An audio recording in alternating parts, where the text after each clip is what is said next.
turminha do quinto ano, vamos começar a nossa aula de geografia, tá? Nessa aula de geografia nós vamos começar a nossa revisão de prova. Nós vamos revisar na aula de hoje, tá?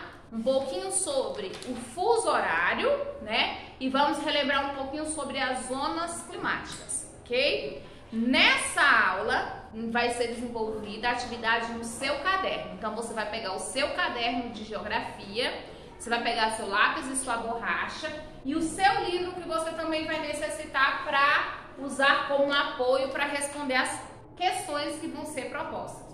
Nessa aula de hoje, vou propor 5 questões que vocês vão responder, tá? Então eu vou fazer a leitura dessas questões para vocês. Quando eu terminar de explicar, você vai registrar no caderno, tá? E vai responder. Combinadinho? Então vamos lá. Não se esqueça de colocar o quê? A data no seu caderno de geografia.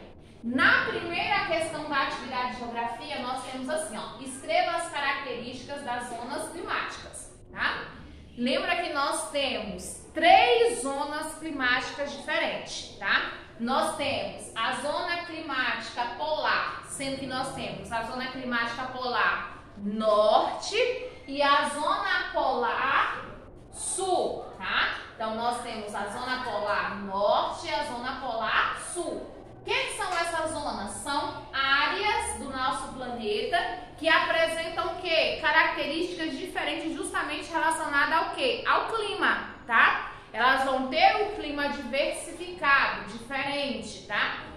Esses climas vão influenciar na temperatura, vão influenciar na vegetação existente em determinada área, vai influenciar em vários aspectos dessa faixa de terra do nosso planeta.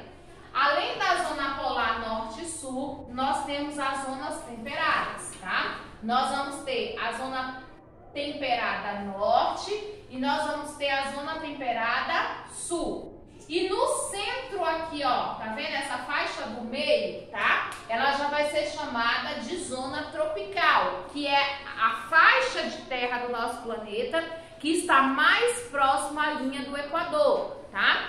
Quanto mais próximo à linha do Equador, mais o planeta vai ter uma temperatura o quê? Mais quente, porque as áreas que estão próximas à linha do Equador vai receber uma quantidade maior da luz do sol. Então a temperatura é o quê?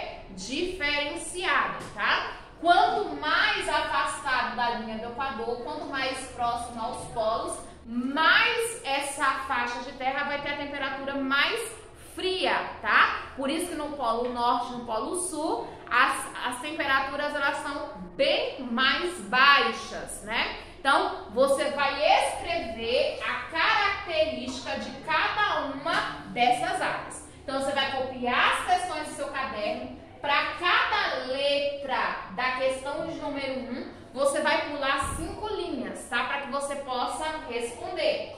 Copiou a questão de número 1, você vai pegar aqui, ó, na questão de número 2, tá propondo a seguinte pergunta: por que os fusos horários são necessários? Para qual finalidade existem os fusos horários? Você vai explicar para mim. Na questão de número 3, por que os meridianos que delimitam os fusos horários possuem longitudes exatamente divisíveis por 15? Lembra que, ó, o nosso planeta ele é dividido por linhas imaginárias no sentido norte-sul e no sentido leste-oeste.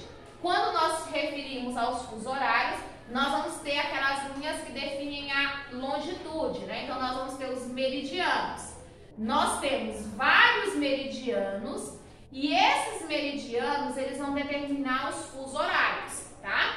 Por exemplo, se eu tô aqui, ó, localizada nessa faixa aqui, ó, compreendido nessa faixa desse meridiano, tá? O que vai acontecer? A hora nesse meridiano vai ser diferente da hora desse meridiano aqui, ó. Por quê? Nós temos uma diferença de cada meridiano, nós vamos ter a diferença de 1 hora a mais ou 1 hora a menos, dependendo se nós estamos para a direita ou se nós estamos à esquerda do meridiano principal, que é o meridiano de Greenwich, tá? Então, por exemplo, quem tá agora lá no Japão vai estar no mesmo horário de quem tá aqui no Brasil? Não. Nós vamos ter um horário diferente. Às vezes, o que acontece? Aqui no Brasil agora é dia, já lá no Japão vai ser o quê? Noite,